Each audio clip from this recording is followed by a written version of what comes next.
Iran Israel जंग के 7वें दिन और तेज जंग हो गई। ईरान ने इजराइल पर जबरदस्त अटैक किया। इजराइल के 4 शहरों पर 30 मिसाइलों से हमला। 7 मिसाइलों को रोकने में एयर डिफेंस सिस्टम नाकाम रहा। तेल अवीव, बेरशेबा, रमत गन, होलन में बड़ी तबाही। अटैक में 176 इजरायली घायल, 6 की हालत गंभीर बताई जा रही है। इन शॉट्स को फुल फ्रेम अगर आप प्ले कर सकें प्लीज। यहां दिखाइए किस तरह की तबाही बरपा हुई है आज इजराइल की अलग अलग जगहों पर, जहां पर स्टॉक एक्सचेंज जो सबसे बड़ी इमारत है टेल अवीव के अंदर, वहां पर हमला किया गया। एक बड़े अस्पताल को निशाना बनाया गया और इजराइल ये भी कह रहा है कि ये ईरान ने जानबूझकर किया है, नागरिक ठिकानों को वो निशाना बना रहा है। अगली खबर देखिए, सेंट्रल इजराइल में स्टॉक एक्सचेंज बिल्डिंग पर अटैक। ईरान मिसाइल के अटैक से बिल्डिंग तबाह। बेरशेबा के सोरोका हॉस्पिटल में भी अटैक। हमले में हॉस्पिटल को बड़ा नुकसान हुआ। यहां से पेशेंट्स को अब दूसरी जगहों पर शिफ्ट किया जा रहा है। ये देखिए किस कदर तबाही बरपा हुई है आज ईरान में अलग अलग जगहों पर। और ये स्टॉक एक्सचेंज की इमारत, जिसको वहां का सबसे बड़ा टावर होने का दर्जा हासिल है, इसको भी कैसे धुआं किया है ईरान ने। आज जो ये स्टेज आई है, मेजर गौरव आर्य और एयर मार्शल पीके श्रीवास्तव मेरे साथ जुड़ रहे हैं। उनके साथ हम ये समझेंगे कि क्या ये एक्सपेक्टेड था, इस लेवल का, इस क्वांटम का एक्सपेक्टेड था, क्या ये सोचा जा रहा होगा? बेंजामिन नेतन्याहू सोच रहे होंगे। जी बिल्कुल दिनेश, मुझे ऐसा लगता है कि इजराइल ने पूरा सोच समझ के, और आज से नहीं कई दसियों साल से इजराइल ये सोच रहा है। और इजराइल ने कई बार ऐसे प्रस्ताव भी रखे। भारत के पास प्रस्ताव रखा कि आप पाकिस्तान को ठोकिए, हम आपके साथ हैं, हम ठोकेंगे आपके लिए। उन्होंने यह प्रस्ताव अमेरिका को कई बार रखा, लेकिन लोग जो हैं हर समय पीछे हटते गए। इस बार ट्रंप ने आशीर्वाद दिया, नेतन्याहू ने हमला करा, और यह होना था। अभी और भगवान ना करे ऐसा हो, लेकिन ऐसा हो सकता है।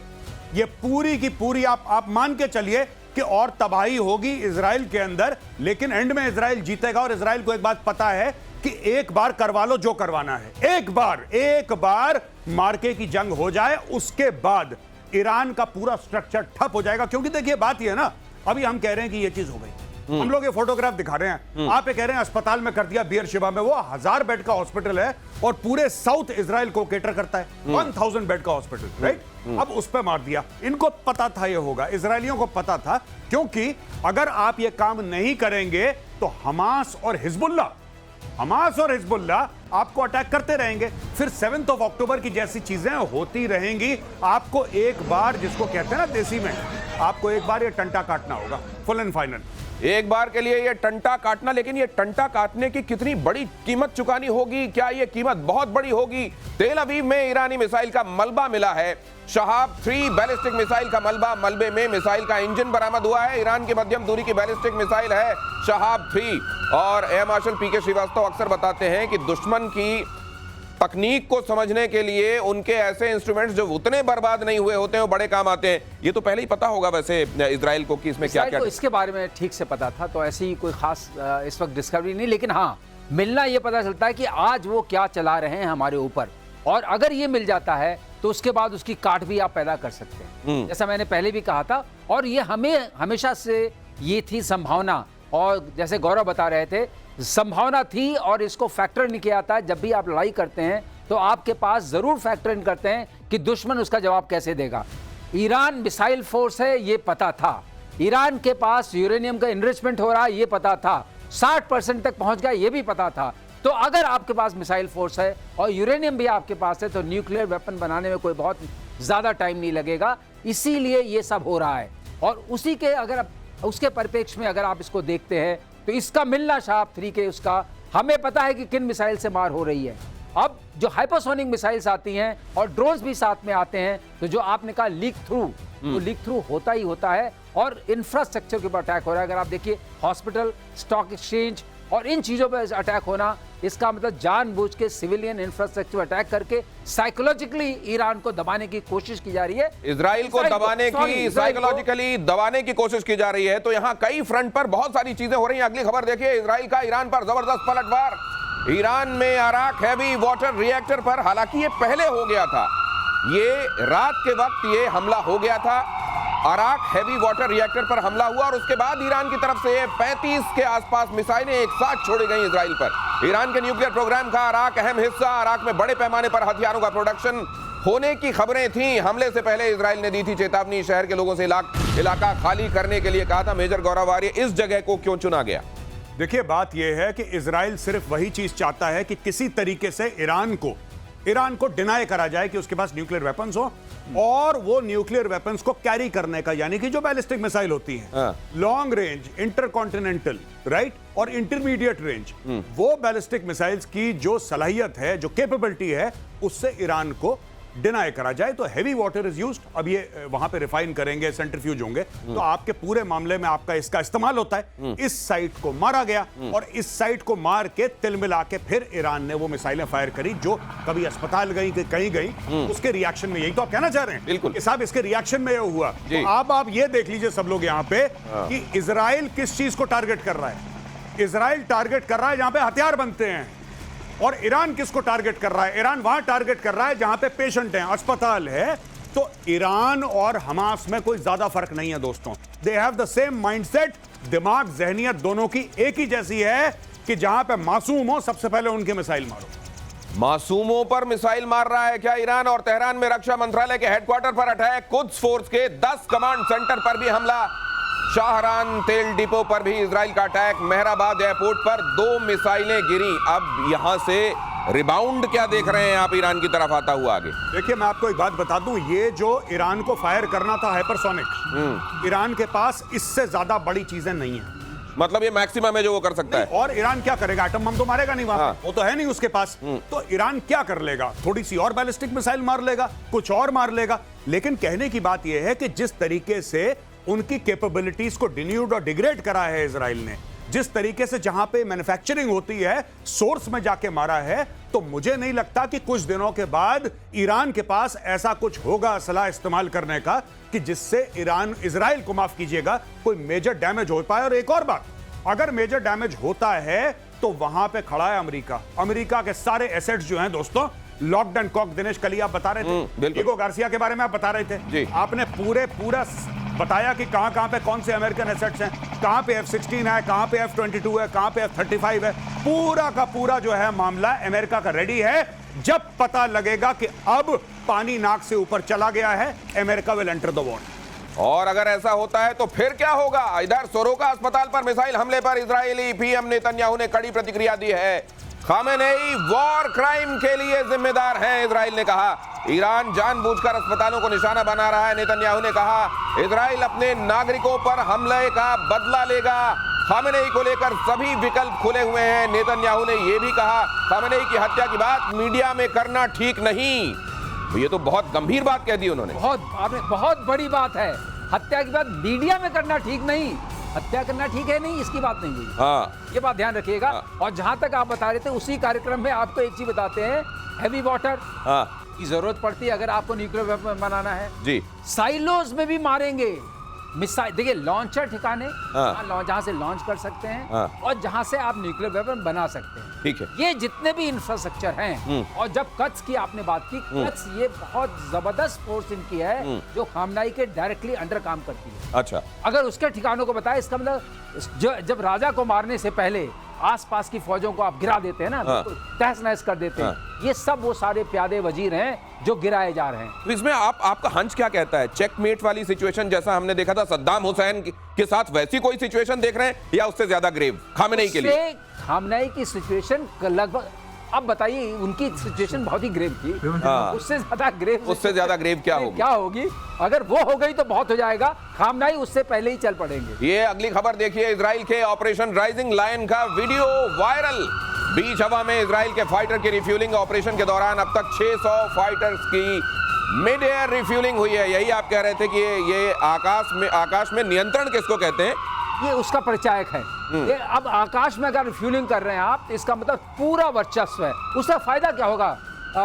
उसका फायदा ये होगा कि हम चुन चुन के मिसाइल के ठिकानों को मारेंगे, चुन चुन के जहां पर बन सकता है। लेकिन बड़ा इंटरेस्टिंग होता है श्रीवास्तव सर, ये देखना, मिड एयर रिफ्यूलिंग देखना, ये बड़ा इंटरेस्टिंग होता है। कैसे वो तेल से भरा हुआ टैंकर उड़ता हुआ एक तरीके से जाता है, उसकी नोजल जाती है, नोजल जाती है और नोजल जाकर के उसमें एयरक्राफ्ट में, यहाँ तो उतना साफ विजुअल, हाँ ये थोड़ा डिस्टॉर्ट हो रहा है इसमें डालने में, लेकिन इतना समझ में आ रहा है कि इस जगह से ये है वो जगह जहां से उसका निकला रहता है, उसमें ऐसे पकड़ने के लिए एक जाले टाइप का बना होता है, जैसे आपकी नोजल आई वो जाले में लगी और उसको जाले ने पकड़ लिया। अच्छा, अब दोनों जहाज लगभग एक उससे रफ्तार से चल रहे हैं, वो मेंटेन रहता है, थोड़ी फ्लेक्सिबिलिटी स्पीड की जो वेरिएशन की होती है, और जहाज तेल वाहक जहाज से फाइटर में जहाज तेल चला जाता है। तो ईरान के आसमान में कई बार ये रिफ्यूलिंग हो रही है। मैंने ही कहा अगर ये मैं कर पा रहा हूं, इसका मतलब मुझे कोई खतरा नहीं है कि कोई मिसाइल मेरे ऊपर आ सकती है, और ये वर्चस्व है, तो आप चुन चुन के सारे लॉन्चर्स को, सारे ठिकानों को खत्म कर सकते हैं। ईरान का सरकारी टीवी चैनल हैक, देर रात इजरायली हैकर्स ने किया इसको हैक। IRIB टीवी समेत कई न्यूज चैनल हैक किए गए। टीवी पर लोगों से विद्रोह की अपील की गई। महसा अमीनी आंदोलन से जुड़े वीडियो प्रसारित किए गए ताकि वहां के लोगों को ये कहा जा सके कि यही समय है, सही समय है। क्या समझ में आ रहा है वहां के लोगों को? देखिए दिनेश जी, मैं आपको एक बात बताता हूं, बहुत सिंपल सी बात है। ये जो राइजिंग लायन है, ये क्या है rising lion? Rising lion actually जब 1979 पे खमेनी के पहले खुमैनी था, उसने 1979 में विद्रोह करा था, रेवोल्यूशन करी थी। उसके पहले जो शाह मोहम्मद रजा पहलवी जो वहां का राजा था, ये उसका झंडा था, और उसके झंडे में एक शेर दिखाया गया था, शेर के हाथ में तलवार थी, और पीछे शेर के एक सूरज उग रहा था, उसको कहते थे राइजिंग लायन।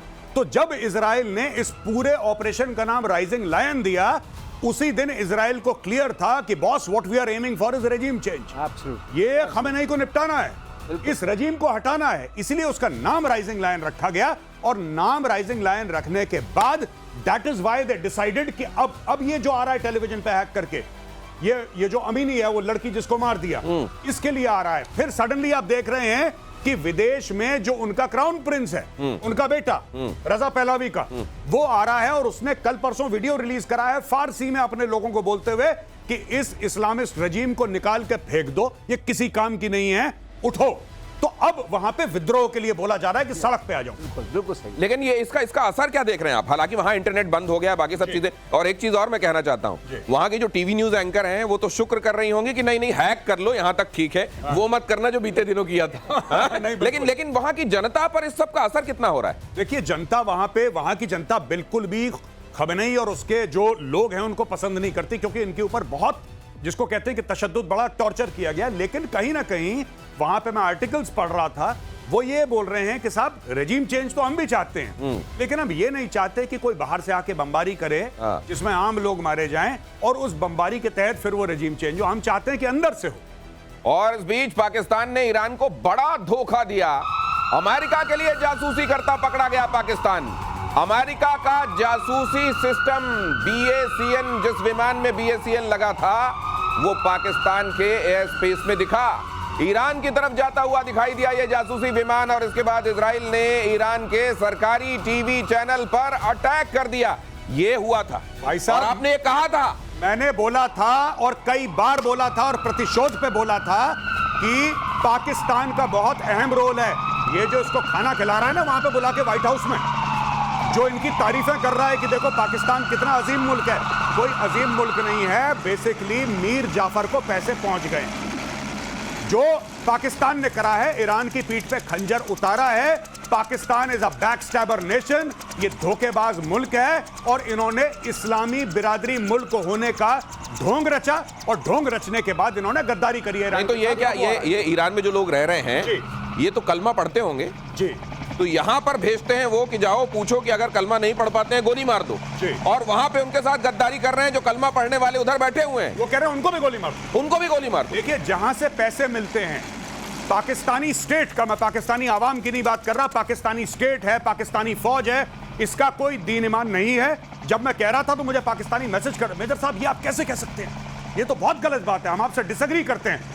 मीडिया में आ गया है तुम्हारी फौज ने गद्दारी करी है पाकिस्तानियों, तुम्हारी फौज एक गद्दार फौज है, और ये इस्लाम को एक ATM मशीन की तरह इस्तेमाल करती है।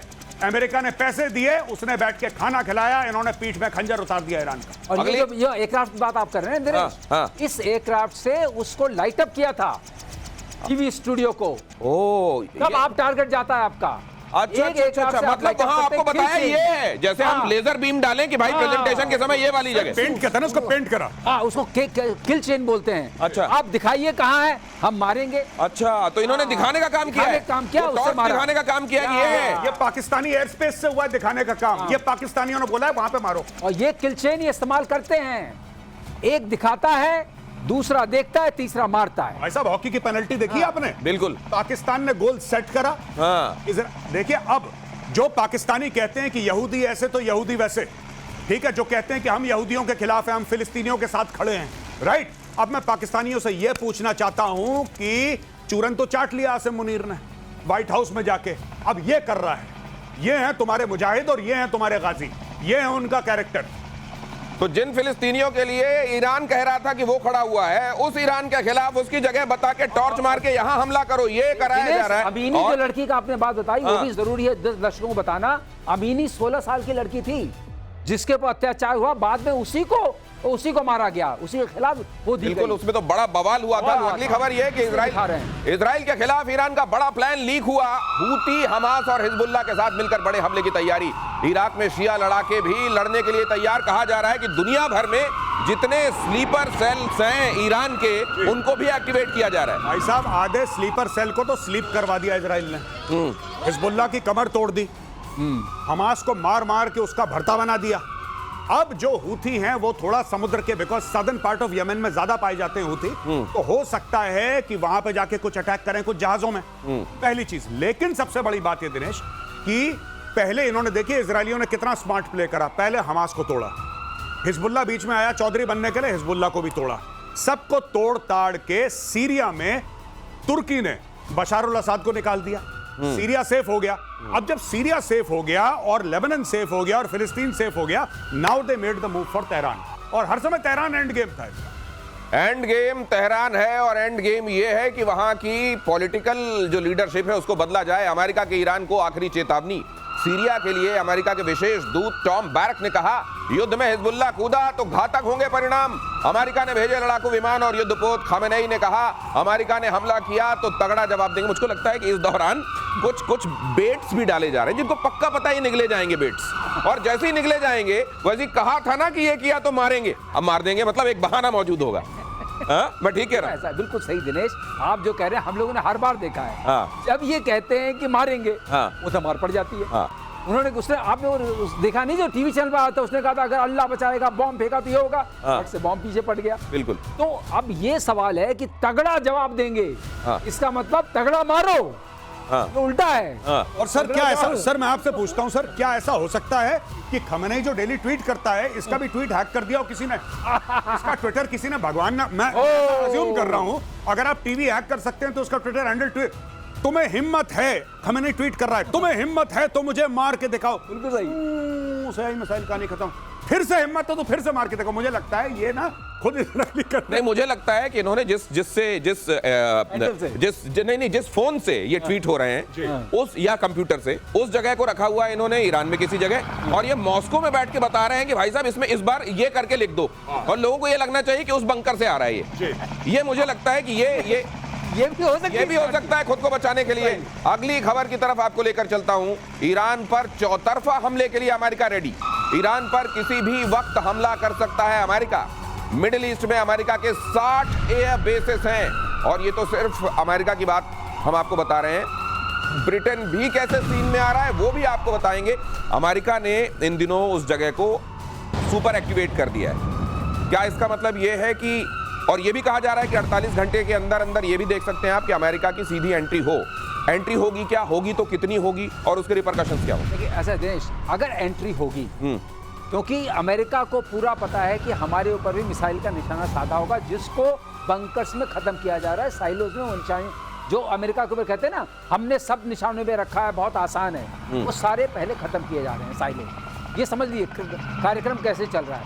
जब वो खत्म हो गए, अमेरिका के पास वहाँ F-35 है, अमेरिका के पास F-16 है, अमेरिका के पास वहाँ 5th फ्लीट का पूरा इस होम सर F-22 है, तो वहाँ पर असेट्स बहुत हैं, सर्विलेंस असेट्स हैं, ड्रोन्स हैं, लोग हैं। कतर में करीब 40-50 की फौज है, वहाँ पर 8 कंट्रीज में है। तो ये नहीं, मान लीजिए कि ये जगह इन्होंने एक्टिव कर दी, इनकी एंट्री भी हो गई, उसके बाद क्या होगा? उसके बाद जो जितने भी इनके बचे हुए ठिकाने हैं, लेकिन मुझे लगता है ये लोग चूंकि ये रेजिम के लिए हो रहा है, क्या ईरान की तरफ से भी दूसरे मुल्क जो सॉलिडेरिटी की बात करते हैं, क्या वो इकट्ठे आके? अगर वो बात आप पूछ रहे हैं तो उसका आंसर है नो। अगर आप वो गुप्त बात वो पूछ रहे हैं तो उसका गुप्त आंसर है नो। कुछ नहीं होगा। तो नहीं, कोई लाजे शर्मे भी नहीं आए, कोई लाज शर्म में भी नहीं आएगा कि कहा था हम साथ में। देखिए, सबसे पहले पाकिस्तान, हम आलम इस्लाम के लीडर हैं, वाहिद एटमी मुल्क है पूरे आलम इस्लाम में। अगर यहूदियों ने तेहरान पे बम चलाया, हम तल अवीव पे बम चला देंगे। अगले दिन क्या बोला था? मजाक कर दिया था। तो भैया यही है इनका टोटल मामला। ट्विटर पे, इंस्टाग्राम पे, फेसबुक पे पूरी आग लगी हुई है। फेसबुक पे आग लगी हुई है, आप देखिए कहां एड्रेस क्लिक करिए, पता लगा कोई लाहौर से छोड़ रहा है बड़े बड़े बम, ठीक है, कोई इंस्टाग्राम पे छोड़ रहा है, गुजरावाला से छोड़ रहा है। जमीन पे कोई नहीं है, क्योंकि इनका फील्ड मार्शल है, सो कॉल्ड फील्ड मार्शल ने नमक खा लिया ट्रंप का। कहानी खत्म हो गई, बिक चुका है तुम्हारा फील्ड मार्शल। ये फील्ड मार्शल अगर बिक चुका है, पाकिस्तान की भूमिका बहरहाल इस पर डिस्कस कर ले थोड़ा सा और। अब ये पाकिस्तान कितनी और मदद करने वाला है ईरान के खिलाफ अमेरिका की? बहुत बढ़िया सवाल आपने पूछा। अभी तो बहुत मदद करेगा पाकिस्तान बहुत मदद करेगा। सिर्फ हम जो कह रहे थे नूर खान एयरबेस, हम लोग कह रहे थे ना नूर खान एयरबेस में एसेट्स हैं, वो किस दिन के लिए हैं? ये सारी की सारी चीजें अमेरिका और इजराइल ने प्लानिंग करी है। पाकिस्तान की फौज कल भी बिकाऊ थी, आज भी बिकाऊ है, और पाकिस्तान की फौज अगले आने वाले कल में भी बिकाऊ रहेगी। ये अपना ईमान धर्म डॉलर के लिए बेच चुके हैं। इनके सारे जर्नल, बड़े बड़े इनके 3 स्टार 4 स्टार, अब तो 5 स्टार, इन सब के बच्चे बाहर हैं, इनके असासे बाहर हैं, इनका पूरा इन्वेस्टमेंट बाहर है, इनके बड़े बड़े बंगले, अपार्टमेंट्स बाहर हैं, ये सब बाहर हैं। ये अमेरिका के खिलाफ जा ही नहीं सकते, क्योंकि इनकी पूरी वेल्थ जो है वो पाकिस्तान के बाहर है। पाकिस्तान के अंदर रहता कौन है? Nobody lives। नहीं, वैसे आखिरकार इसके बाद क्या होगा? क्या वफादारी का इनाम मिलेगा? सरदार इनाम देगा, या ये बोला है कि नमक खाया है तो अब गोली खा?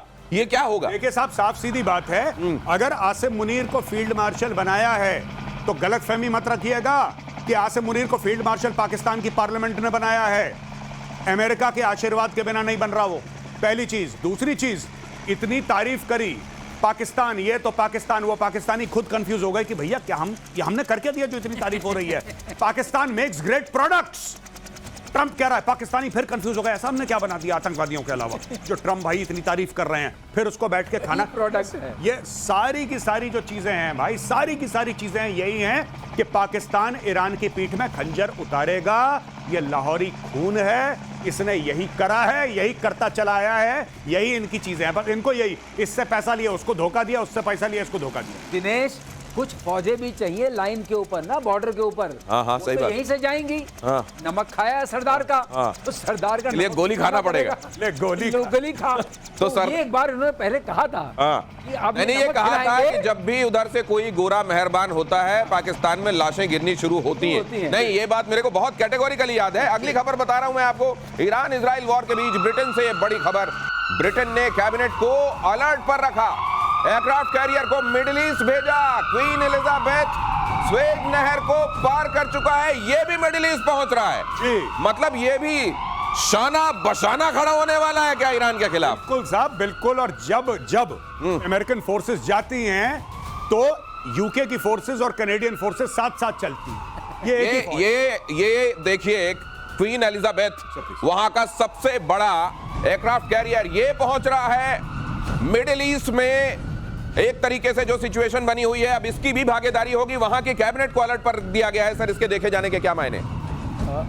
इसके देखे जाने के मायने ये हैं कि ये सारे के हमारे यहाँ एक कॉन्सेप्ट होता है दिनेश, कॉन्सेप्ट ये होता है कि जो हमें ठिकाने हमें मारने हैं, या जिसको हम कहते हैं सरलीकरण भाषा में टोकने हैं, उसके रेंज में हम पहुंच जाएं। तो ये जहाज क्या करते हैं, एयरक्राफ्ट कैरियर्स आपके जहाज को उस रेंज से के पास ले आते हैं। तो आपकी जो मिसाइल्स हैं, जो छोटी वाली दूर की मिसाइल्स हैं, वो भी कारगर हो जाती हैं, क्योंकि वो सस्ती होती हैं। ज्यादा दूर वाली मिसाइल्स बहुत महंगी होती हैं, तो आपके पास हमेशा कम होती है। अब आप सस्ते में निपटाएंगे, मतलब पहुंच पास में आ गई। थप्पड़ मारने के लिए आप करीब पहुंच गए। हाँ, तो आगे ये काम करता है। ये स्वेज नहर के करीब से गुजरते हुए क्वीन एलिजाबेथ एयरक्राफ्ट कैरियर, उसकी तस्वीरें आपको दिखाई हमने। और अमेरिका के रुख से ईरान घबराया, सेजिल मिसाइलों से हमले की तैयारी है। बताएंगे आपको, आप बता रहे थे सर, आपने 3-4 मिसाइल, मुझको याद है कि आपने इसका भी नाम लिया था। यूएस नेवल बेड़े को करीब पहुंचने से रोकने का प्लान।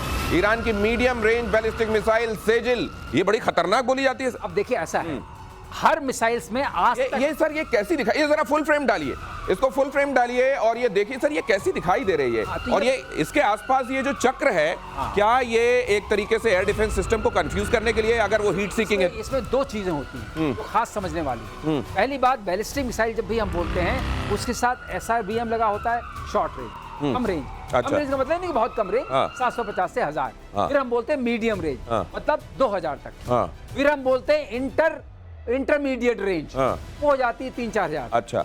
उसके बाद हम बोलते हैं इंटर कॉन्टिनेंटल बैलिस्टिक, ओके, तो वो हो जाती है 5 से 7 5000। 1000। अच्छा, 5000 ऑनवर्ड कॉन्टिनेंट से दूसरे कॉन्टिनेंट पे पहुंच सकते हैं। अब ये तो सरलीकरण हो गया। अब इसमें होता क्या है, किसी भी मिसाइल में जब वो लंबी होती है और आपने देखा पतली होती है, पतली, हाँ। तो जब वो ऊपर से आती है तो नेचुरली यहाँ से हम रडार से देख रहे हैं तो छोटा दिखेगा। पीके श्रीवास्तव सर को फुल फ्रेम रखिए प्लीज। हाँ, छोटा दिखेगा, वो छोटा दिखेगा तो रडार में छोटा दिखेगा तो पकड़ने में दिक्कत होती है। अब इसके अंदर ये दूसरी चीज डालते हैं, वो दिखी और ऐसे कैसे करने लगी, मैनोवरेबल हो गई, री एंट्री हुई, मैनोवरेबल हो गई। अच्छा, मैनोवरेबल हुई इसका मतलब कि और पकड़ने में दिक्कत बढ़ी। अरे मतलब जिस तरीके से हम लोग वो गेंद मारने वाला खेल खेलते थे, जितना आड़ा तिरछा भागो उतना कम लगती थी गेंद, कम लगती थी। वो वाला आड़ा तिरछा भागती है मिसाइल। अब इसमें क्या किया, जो इसका जो स्ट्रक्चर है वो कार्बन कंपोजिट का बना दिया आपने। अगर आपने कार्बन कंपोजिट का बनाया तो रडार को और कम मिला। फिर आपने उसमें EW रेजिस्टेंट बना दिया। और ये सर 16 मैक है कहते हैं, ये 16 मैक तक जाती है। ये वायुमंडल के अंदर 8 मैक है और वायुमंडल से बाहर 16 मैक है स्पीड। क्योंकि ग्रेविटेशनल पुल भी मिल जाता है, आवाज की रफ्तार से 16 गुना ज्यादा, 16 गुना ज्यादा। और उसके अंदर ये क्षमता, इसलिए जो हमारे सिस्टम्स हैं लेकिन इनके सिस्टम सक्षम है, वो पकड़ने में दिक्कत होती है। इसलिए अब क्या हो रहा है, दो चीजों का इस्तेमाल होना शुरू हो रहा है। AI का, AI से क्या फायदा मिलता है, जैसे ही ब्लिप पहली वाली भी मिलती है वो उसको पकड़े रहता है और समझता रहता है। बिकॉज़ AI ये समझ लीजिए क्या कह रहे हैं सर, ब्लिप मतलब जैसे ही रेडार में आपके वो टुक टुक टुक आना शुरू हुआ, पहला ब्लिप मिला। अब उसके बाद AI ने उसको एनालाइज कर लिया, देख लिया, अब उसको फॉलो करना शुरू कर सकते हैं उसी स्पीड से। इसलिए वो टारगेट पर जो हमारा लगा रहता है निशाना, वो टूटता नहीं है। अब आप किसी भी सिस्टम से इंगेज करते, जिससे इंगेज करते हैं उसको इंटरसेप्टर मिसाइल बोलते हैं। अच्छा, इंटरसेप्टर मिसाइल। ओके। तो अब जो बात उठ रही है कि इतनी इंटरसेप्टर्स मिसाइल्स हैं कि नहीं, वो ज्यादा होनी चाहिए जितने की वो छोड़ सकते हैं। तो इत्तेफाक से ये वॉर की कॉस्ट इफेक्टिविटी जो आप बताते हैं उस मामले में क्या इस समय इजराइल ज्यादा खर्च कर रहा है? इजराइल अभी नहीं, वो भी बहुत ज्यादा खर्च कर रहे हैं, क्योंकि जो मिसाइल दोनों तरफ से तो 10-10 मिलियन की है। अगली खबर बता दूं सर, टाइम एकदम खत्म हो रहा है, लेकिन उससे पहले कई खबरें बता दूं आपको। ईरान के न्यूक्लियर टेस्ट पर IAEA का बड़ा बयान। IAEA के चीफ राफेल मारियानो ग्रोसी ने कहा ईरान में परमाणु परीक्षण के प्रमाण नहीं। IAEA ने कहा, ये IAEA अलग तरह की शहनाई, उधर तुलसी गबार्ड एक अलग तरीके की म्यूजिक बजा रही है, ये क्या हो रहा है? नहीं, इन्होंने बोला है कि परीक्षण के प्रमाण नहीं मिले, परीक्षण तो तब होगा जब बन जाएगा। नहीं तो इस तरीके के माहौल में ये बेसुरा राग लेके ये आए क्यों? ये सारे गामा चल रहा है, एकदम जैज क्यों बजा रहे हैं आके वहां? देखिए, उसको भी कुछ बोलना है, क्योंकि जब न्यूक्लियर की बात हो रही है तो भाई उसको भी तो अपना टाइम चाहिए टेलीविजन पे कि नहीं चाहिए? सर एक वो पूर्वांचल में एक कहावत होती है, हसुआ के ब्याह में खुरपी के गीत। ये IAEA वाला जो है हसुआ के ब्याह में खुरपी के गीत लग रहा है मेरे को एकदम। तो इसको इस समय ये आके वहां प्रमाण, अरे दुनिया जानती है प्रमाण कर रहा है, अभी प्रमाण कर देगा किसी दिन, तो फिर क्या करोगे आप? प्रमाण मिल गए हैं तो उसका हम क्या करेंगे फिर? ये जो आप कल कह रहे थे कि निंदा, हाँ निंदा का भी एयर डिफेंस होता तो बना लो, तो ये अब उस दिन आके बता देंगे कि हाँ आज इन्होंने टेस्ट कर लिया, तो टेस्ट कर लिया तो उसका जो कागज है उसको रोल कर लेना पड़ेगा और रख लेना पड़ेगा। अगली खबर देखिए, ईरान इजराइल जंग के बीच साउथ कोरिया का बड़ा दावा। नॉर्थ कोरिया ने प्योंगयांग से 18 रॉकेट दागे। लीजिए, उधर भी शुरू है। नॉर्थ कोरिया ने कम दूरी की बैलिस्टिक मिसाइलों से अटैक किया। साउथ कोरिया ने कहा ये भाई अलग कान के पास से निकाल दे रहा है, साए साए हैं। Is feeling left out, FOMO कहते हैं ना, FOMO, fear of missing out, कि भाई एक्शन रशिया यूक्रेन में हो रहा है, यहाँ पे इजराइल और ईरान के बीच में हो रहा है, तो मैं क्यों पीछे छूटूं? ये दाग देता हूँ। ये देखा है आपने वो वाली शादी, अरे वो शादी वाला डांस जो होता है सर, 3 जो नाच रहे होते हैं उनको देख के जो नहीं नाचने वाला होता है वही सोचे यार कर लूं एक आध बार वीडियोग्राफी, मेरा भी दिखाई दे रहा है। ये वो वाला है मुझको लगता है। अगली खबर, पाकिस्तान एयरलाइंस खरीदना चाहती है पाकिस्तान सेना। लीजिए, पाकिस्तान एयरलाइंस को पाकिस्तान सेना खरीदना चाहती है। ये बच गया था। लीजिए, यही रह गया था, ये भी खरीद लो। PIA को खरीदने के लिए बोली लगाएगी। पीआईए को खरीदने के लिए बोली लगाएगी और प्लीज इन्फॉर्म अल्लाह जिसको आप कहते हैं इनका इसका हाँ अब ये बिकेगी और सेना खरीद लेगी। और आप ये देखिए कि ये एक एयरलाइन है, एक इंटरनेशनल एयरलाइन है, जैसी भी हो एक इंटरनेशनल एयरलाइन है। इसकी यूएस यूके फ्लाइट जाती हैं, लंदन जाती हैं, हर जगह जाती हैं, दुबई फ्लाइट जाती हैं। और पाकिस्तानी सेना के पास इतना पैसा है, फौजी फाउंडेशन जो उनकी कंपनियां हैं, इतना पैसा है कि एक फुल सर्विस इंटरनेशनल एयरलाइन खरीद सकती हैं और उसके लिए बोली लगा रही हैं। आप देखिएगा, और अगर मैदान में उतर गई तो खरीद भी लेंगे, तो बाकी लोग पीछे हट जाएंगे। तुमने मुझको लगता है अब ये ठप्पा लगना बाकी है। वैसे तो हर चीज वहां मिलिट्री ओन करती है ना। जी बिल्कुल। तो अब ये दस्तावेज के साथ ओन करेगी, अब ये हमारी हुई। नहीं नहीं बिल्कुल। और वो पहले से खड़खड़ाते हो, जैसे रनवे पे ये दौड़ते हैं, कहते हैं खड़खड़ खड़खड़ खड़खड़ होने लगता है। ये पिक्चरों में नहीं आता था, बंद करके वो कहते थे साइन करो साइन करो। हाँ। वो साइन करवा रहे नहीं, साइन के अलावा इनके जो मिलिट्री एयरक्राफ्ट उड़ रहे थे वो सिविलियन एयरक्राफ्ट की आड़ लेके उड़ रहे थे। अब अच्छा है, दोनों जगह पे इन्हीं का हक है तो दोनों साथ साथ उड़ा दिया करेंगे। भारत के समय जब ये हुआ था ऑपरेशन सिंदूर के दौरान यही किया था इन्होंने। बिल्कुल सही बिल्कुल सही बिल्कुल बिल्कुल आप बिल्कुल ठीक कर। तो ये पाकिस्तान एयरलाइंस अब आखिरकार वहां की पाकिस्तान की मिलिट्री ओन करने वाली है। वैसे वहां के एयरपोर्ट्स का हाल वो भी हम आपको दिखा चुके हैं। कहा यह भी जा रहा है कि पानी रोकने से बड़ी समस्या हो गई उधर पाकिस्तान में, अब सचमुच वहां दिखाई देने लगा है। और अब तो यहां मॉनसून एक्टिव होगा और फिर एकदम से गेट खोले जाएंगे। जी बिल्कुल, मुझे लगता है कि अब गेट भी खोले जाएंगे।